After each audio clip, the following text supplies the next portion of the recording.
Hey everybody, Jay Manion here at the MPC Photo Gym with IFBB Fitness Pro Darrian Borello. What I want to talk to Darrian about is remembering what it was like to come through the NPC and to qualify for an IFBB Pro League.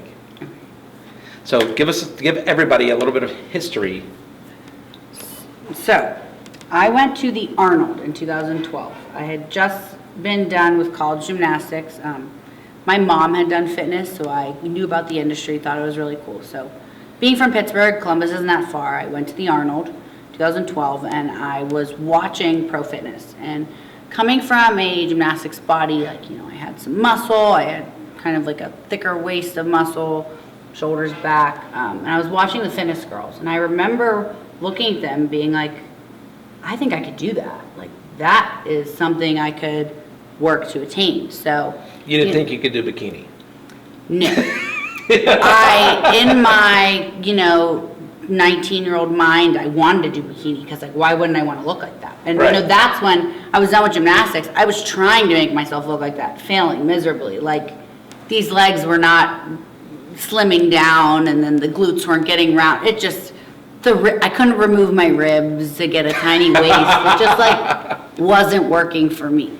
And watching fitness, I finally found a division that I felt I could work towards and build my body towards and use my strength. So it was, first week in March, come home. I'm from Pittsburgh. I've heard of the Mr. Pittsburgh my whole life. My mom did the Mr. Pittsburgh in 1998. Craziness. I was a 7-year-old running through the aisles, eating protein bars.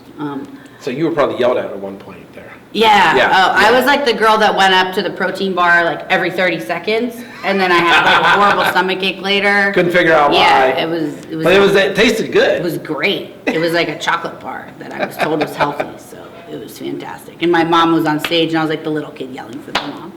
But so I was like, okay, this seems like a cool avenue for me, being from Pittsburgh, Mr. Pittsburgh, so well known. I was like, I'm gonna do that show.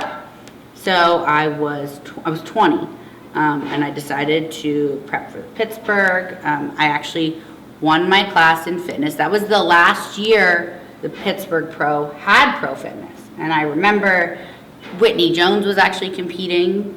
Jody Bone was competing. It was a pretty stacked pro fitness show too right. That year, I remember. But so I won the amateur fitness, which was amazing, being from Pittsburgh, super cool. I remember going to the Mid-Atlantic show a few weeks later, and I was talking to you, and I said, I think I'm going to do Junior Nationals, and then maybe Team Universe. I'm going to try to get my pro card. And you looked at me, you were like, why don't you just win Junior Nationals, and then we can do a photo shoot on Sunday? And I was like, oh. Sounds like me. I was like, I guess I'll try. So I went to Junior Nationals. It was my first national show. I didn't know a ton about even the IFBB at that point, because it was only, 4 months earlier that I decided I was going to compete in the MPC. Right. So I went to Junior Nationals. I won the overall, and all of a sudden I was an IFBB Pro, and it was such a surreal weekend. And you were in this photo shoot on Sunday. I was in this photo shoot. Right here. That is me. Look. It doesn't even look like you now. I know. My face is weirdly changed. I don't know. I just think I was a baby. You look like a baby there. Yeah, absolutely. So here's something also funny. I turned 21 10 days before I turned pro. And I had my first legal drink with Gary Udit after the show. Wow. Yeah, I was 21. That's some trivia. Yeah, that's IFBB NPC trivia when we play whenever we play. Yeah, we're going to do that. That's going to be on it, so pay attention. Yeah. And what's crazy is when you look at the people that were here, yeah. A lot of them had, actually. Lacey had a ton of success. Sadiq, Mallory, she was, yeah, all four of you. She was IFBB Rookie of the Year. Right. She went to Tampa Pro, right after. And at the Olympia, got the award, right? Yeah, a lot of yeah, so this whole top section did really good. That's why we got on the wall. We knew. Yes, we knew that was it. That was it. That was it. Don't know where you were going, but you knew you were going. Somewhere. We were going to get there. So, so that was pretty exciting. That's a fast track. Yes.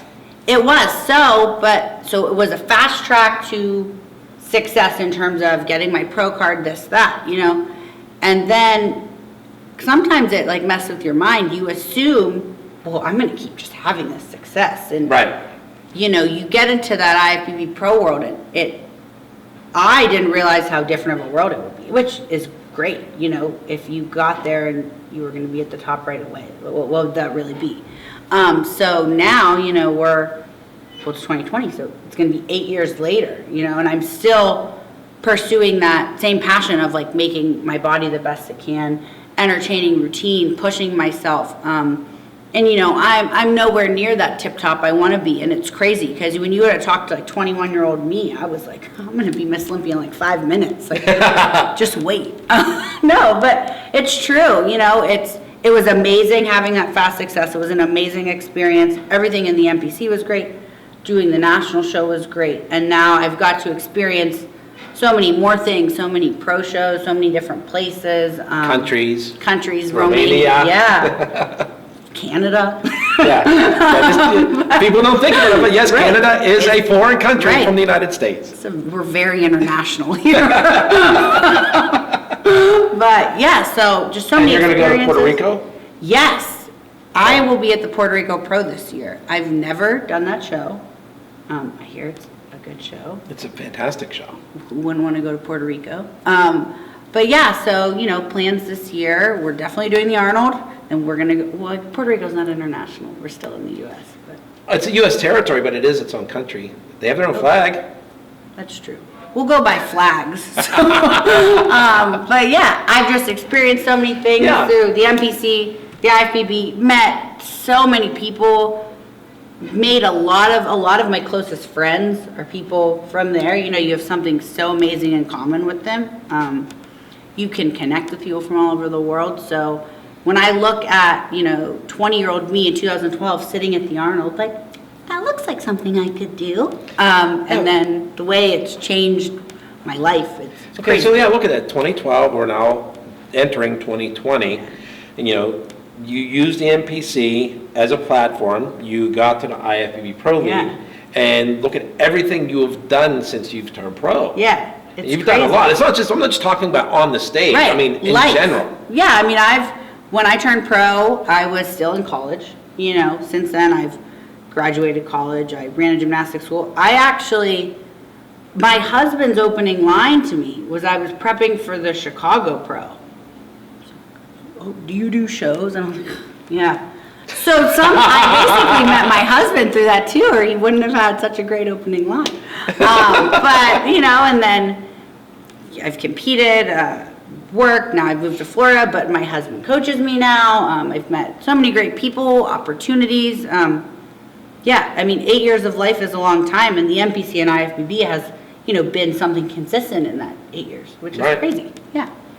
Yeah, I mean, and then, you know, as we're going into 2020 here with the expansion of NPC worldwide, Yes. and you're seeing a lot more fitness competitors. Yes, from all over the world. It's Right. it's amazing these, I guess, pockets of the world where girls knew about pro fitness, but we didn't know about them, I guess. Well, and they didn't have the opportunity. Yes, so they might have known about it, but there wasn't anything And going now, on. look how many of them are in the IFBB Pro League. Yeah. International competitors. Exactly. Well, that's even Arnold Australia actually has a lot of girls from Australia, which Right. is incredible. Right.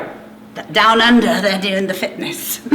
Yeah, but I mean, look at all the Everywhere. European competitors Yes. that nobody knew about. Right. We didn't even know They were doing their existed. thing over there, but they had no gateway. Right. And now we're able to bring everyone together. And it's truly, you know, fitness knows no language barrier. And that's what's great about, you know, this sport and the stage, that you can compete against someone that you can't really communicate with verbally, but you can totally respect what they're doing. And Right. you have something in common on like such a deeper level than being able to verbally communicate. Right. Yeah, so, I mean, and fitness is, I mean, the fitness competitors seem to have a different rapport than even a lot of the other divisions. You We know? do. We definitely, I'm not gonna say we have more in common, but there's a lot more with the strength moves and the kind of beating our bodies up and the different gymnastics training. And we all probably have parts of fitness that are our strengths, but we all are working different weaknesses. Right. And, It's a bit of a smaller group of girls too. There's not as many fitness competitors worldwide, so we really, But there's getting to be more. there are, and we really try to get to know each other, take people in, you know, help each other out. We bounce ideas off each other a lot. So overall, the fitness division is incredibly excited that it's expanding because it was starting to kind of fizzle out. Not as many people wanted to do fitness. Right, and that's actually in the United States. Yes, where that's that was more happening. than any other Right. country. It's way I mean, more. I know in 2018, I went down to the Caribbean, the NPC World Caribbean Grand Prix, Mm-hmm. and the fitness winner was from Canada. Okay, yeah. Yeah, That makes and sense. yeah, I mean, so you know, you're seeing these people from other countries. In the last couple of years of the traveling I've done, I've seen Yeah. a lot more fitness competitors doing the NPC Worldwide contests, and several of them turning pro, and some of them have turned pro that have done really well. Somebody like Marta Aguilar. And, Yes. I mean, like all of a sudden she turned, boom, Yes. she's right up there. Yes, You know? and we love that. We love it for our division. We love it for the camaraderie. You know, fitness is a passion, you know, moving your body, performing. Right. We all love it. So finding other people all around the world that are, you know, celebrating their passion the same way as us, it's incredibly Yeah. it's rewarding seeing that expanding throughout the world. Yeah, it's been great. So, yeah, that's how I wanted to talk to you, and I wanted to bring out the old picture. Little Which me. is actually, it's in the NPC warehouse. It's actually been up on the wall for a couple of years, but to put it right in front of Darrian's face was worth it for me. Enjoyable. Yes. Baby me. Yes. All right, well, as you know, folks, as you can hear, NPC Worldwide, IFBB Pro League, Professional League, this is the place to be, it's the place to go. If you want a long-term fitness career, Yes, it is. this is it, right? It's a passion and a career molded into one, and it's a place where it's all celebrated. So this is where it's at. All right, well, we're going to look forward to seeing you on stage. I'm IFBB Fitness Pro Darrian Borello, and if you want to follow my journey, you can do that on Instagram at Darrian Borello.